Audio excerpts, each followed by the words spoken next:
এই গৰমৰ দিনত মুখত লগাবৰ বাবে আজি মই আপোনালোকলৈ লৈ আহিছোঁ বঢ়িয়া এটা পিঠাগুড়িৰ ফেচ পেক। এই পিঠাগুড়িৰ ফেচ পেকটো মুখত লগোৱাৰ লগে লগে আপোনালোকৰ স্কিনখন খুব ঠাণ্ডা লাগি যাব আৰু লগতে আপোনালোকৰ স্কিনত থকা ক'লা দাগ, পিগমেণ্টেশ্যন, ছানবাৰ্ণ এইবোৰ কমাবলৈ সহায় কৰিব আৰু আপোনালোকৰ স্কিনখন মাত্ৰ এবাৰতে উজ্জ্বল কৰি তুলিব।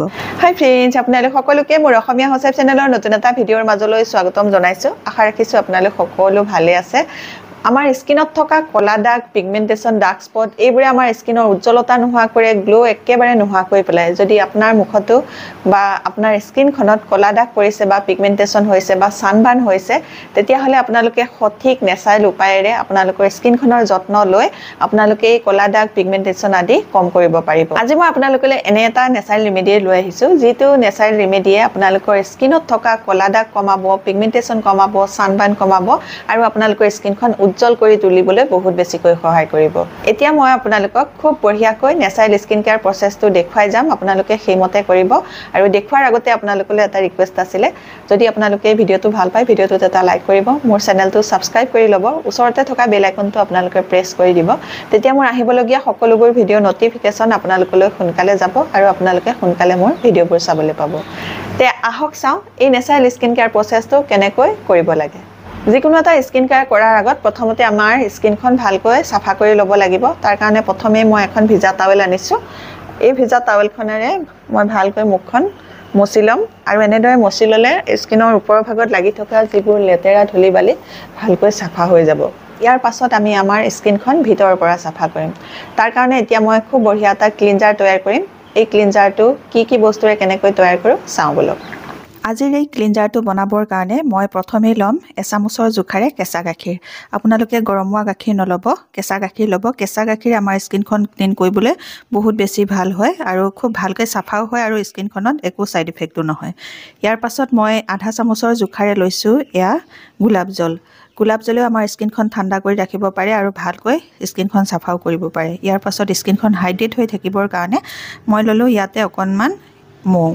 ইয়াত মই মৌ এই কাৰণে মিলাইছোঁ, মৌয়ে আমাৰ স্কিনখন হাইড্ৰেট কৰি ৰাখিব পাৰিব আৰু স্কিনখন হাইড্ৰেট হৈ থাকিলে স্কিনখনৰ উজ্জ্বলতা বাঢ়িব। এতিয়া মই ভালকৈ গোটেইকেইটা বস্তু মিহলাই ল'লোঁ। তাৰ পাছত এই ক্লিনজাৰটো কেনেধৰণে ব্যৱহাৰ কৰিব লাগে চাওঁ বলক। এতিয়া তৈয়াৰ হৈ গ'ল খুব বঢ়িয়া এটা নেচাৰেল ক্লিনজাৰ। এই নেচাৰেল ক্লিনজাৰটো প্ৰথমতে মুখত লগাই ল'ম।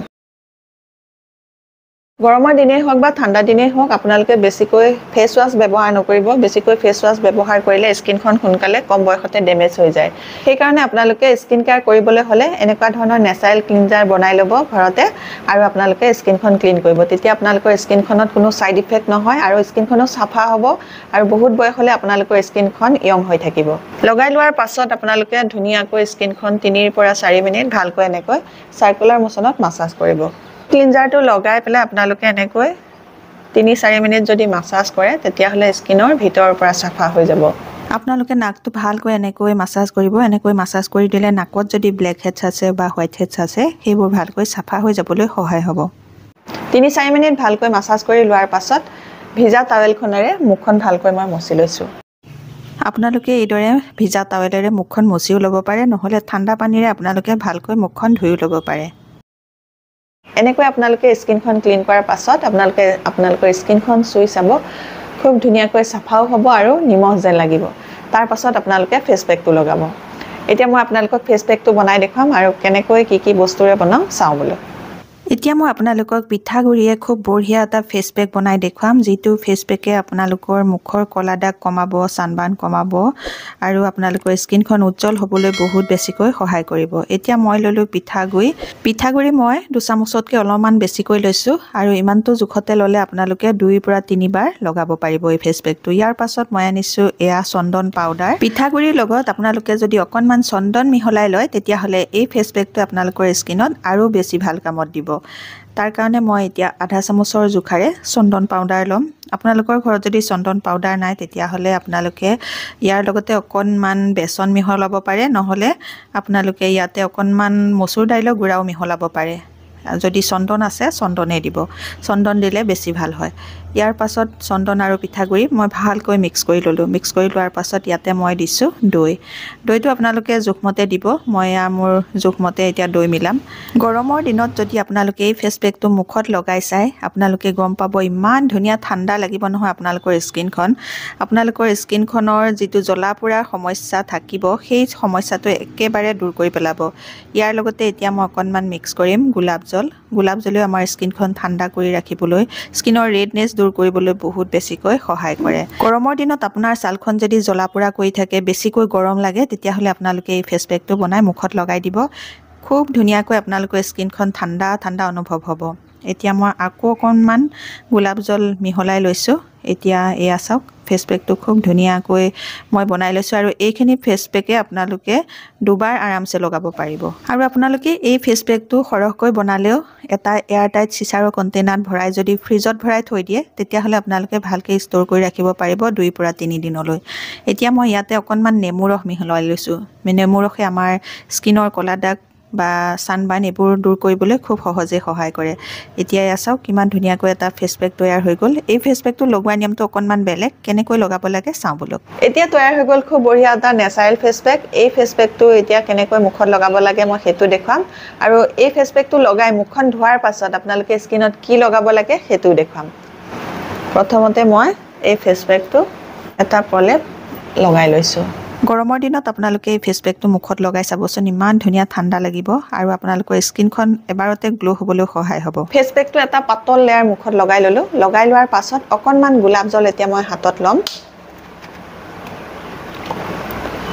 অকণমানকৈ মুখত টেপ কৰি লগাম গোলাপ জল নাথাকিলে আপোনালোকে অকণমান কেঁচা গাখীৰ মুখত লগাই ল'ব পাৰে তাৰ পাছত লাহে লাহে চাৰ্কুলাৰ মোচনত 1 মিনিট স্কিনখন মাছাজ কৰিম এই প্ৰচেছটো কৰিলে আপোনালোকৰ স্কিনখনত ব্লাড চাৰ্কুলেশ্যনো হ'ব আৰু লগতে স্কিনত লাগি থকা যিবোৰ ডেড স্কিন চেল সেইবোৰ দূৰ হ'বলৈ সহায় হ'ব যদি আপোনালোকৰ ড্ৰাই স্কিন তেতিয়াহ'লে আপোনালোকে মুখত কেঁচা গাখীৰ লগাই ল'ব আৰু যদি আপোনালোকৰ স্কিনখন অইলি হয় তেতিয়াহ'লে আপোনালোকে অকণমান গোলাপ জল মুখত লগাই ল'ব 1 মিনিট মাছাজ কৰি লোৱাৰ পাছত ফেচ পেকটো আকৌ এটা প্ৰলেপ ওপৰতে ডাঠকৈ লগাই দিম 2 নম্বৰ প্ৰলেপটো আপোনালোকে ডাঠকৈ মুখত লগাব যেনেদৰে মই লগাই পেলাই আপোনালোকক দেখুৱাইছোঁ এইদৰে যদি আপোনালোকে ডাঠকৈ লগাই লয় তেতিয়াহ'লে ফেচ পেকটো বেছি সময়ৰ কাৰণে স্কিনত লাগি থাকিব সোনকালে শুকাই নাযাব 2 নম্বৰ প্ৰলেপটো লগাই ল'লোঁ লগাই লোৱাৰ পাছত 20 মিনিট ৰাখিম 20 মিনিটৰ পাছত মই মুখখন ধুই মুখত কি লগাব লাগে আপোনালোকক দেখুৱাই আছোঁ 20 মিনিট পাছত মই ফেচ পেকটো ধুই পেলালোঁ ধুই পেলোৱাৰ পাছত এতিয়া মই আপোনালোকক মুখত কি লগাব লাগে সেইটো দেখুৱাম প্ৰথমতে অকণমান গোলাপ জল মুখত লগাই ল'ম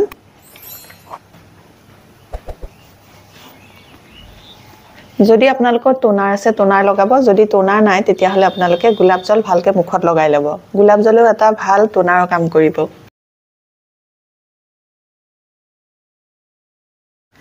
গোলাপ জলখিনি শুকোৱাৰ পাছত এতিয়া মুখত এটা ক্ৰীম লগাব লাগিব এই ক্ৰীমটো মই নিজৰ ঘৰতে বনোৱা হয় আপোনালোকে যদি বিচাৰে এই ক্ৰীমটো মুখত লগাবলৈ তেতিয়াহ'লে আপোনালোকে মোৰ আগৰ ভিডিঅ'ত গৈ চাব ইয়াৰ যিটো ৰেচিপি সেইটো শ্বেয়াৰ কৰা হৈ আছে কেনেধৰণে বনাইছিলোঁ আপোনালোকে সেইমতে বনাই লগাব পাৰিব আৰু এই স্কিন কেয়াৰ প্ৰচেছটো আপোনালোকে সদায় ৰাতি কৰিব ৰাতি কৰিলে ইয়াৰ পৰা আপোনালোকে সোনকালে ভাল ৰিজাল্ট পাব ইয়াৰে অকণমান লৈ মুখত লগাই 1 মিনিট আপোনালোকে মাছাজ কৰি দিব যাতে এই ক্ৰীমটো ভালকৈ আপোনালোকৰ স্কিনত এবজৰ্ব হৈ যায় এই ক্ৰীমটো আপোনালোকে সদায় ৰাতি শোৱাৰ আগত লগাব আৰু আপোনালোকে ফেচ পেকটো সপ্তাহত 3 দিনকৈ মুখত লগাব এই স্কিন কেয়াৰ প্ৰচেছটো আপোনালোকে ৰাতি শোৱাৰ আগত কৰিব আৰু এই স্কিন কেয়াৰ প্ৰচেছটো আপোনালোকে সপ্তাহত 3 দিনকৈ কৰিব আৰু এনেকৈ কৰিলে আপোনালোকে দেখিব সোনকালে আপোনালোকৰ মুখৰ পৰা ক'লা দাগ সানবাৰ্ণ পিগমেণ্টেশ্যন আদি কমাবলৈ সহায় হ'ব আজিৰ এই ভিডিঅ'টোত মই আপোনালোকক খুব বঢ়িয়া এটা নেচাৰেল স্কিন কেয়াৰ প্ৰচেছ দেখুৱালোঁ আপোনালোকে নিশ্চয় ভাল পাইছে যদি ভাল পাইছে তেতিয়াহ'লে মোৰ ভিডিঅ'টোত এটা লাইক কৰিব মোৰ চেনেলটো ছাবস্ক্ৰাইব কৰি আপোনালোকৰ ফ্ৰেণ্ডৰ লগত এই ভিডিঅ'টো শ্বেয়াৰ কৰি দিব আজিৰ এই ভিডিঅ'টো মই ইমানতে সামৰিম নতুন এটা ভিডিঅ'ৰ সৈতে নতুন এটা বেলেগ টিপছৰ সৈতে আপোনালোকৰ মাজলৈ আকৌ আহিম তেতিয়ালৈকে নমস্কাৰ আজিলৈ আহোঁ